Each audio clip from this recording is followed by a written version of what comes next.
भाई लोग मेरा बोलना क्या है, सुनो ना। मैं ब्लॉगर अमोल, आपका दोस्त अमोल। ठीक है, मेरा बोलना क्या है, अगर मन ना हो अगर गाड़ी चलाने का तो मत चलाओ, क्योंकि आज ये इतनी गंदी बात हो गई, मेरे दोस्त की गाड़ी पलट चुकी है। अगर मन ना हो गाड़ी चलाने का तो मत चलाओ गाड़ी, सबसे सीधी बात बता रहा सभी को।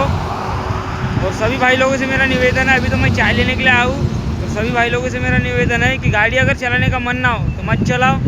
इसकी मैं आकर छुट्टी मार दो, गाड़ी मत चलाओ, गाड़ी पे चढ़ो ही मत। सीधी बात बता रहा है, देखो गाड़ी कैसी पलटी, मैं तुम्हारे को बताता हूँ अभी। जो अभी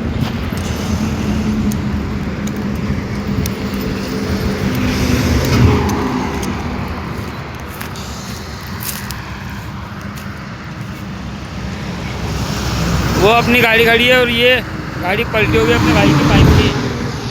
और किस्मत इतनी अच्छी कि अपने भाई की किस्मत बहुत बढ़िया थी कि अपने भाई को ज़्यादा कुछ लगा नहीं, बस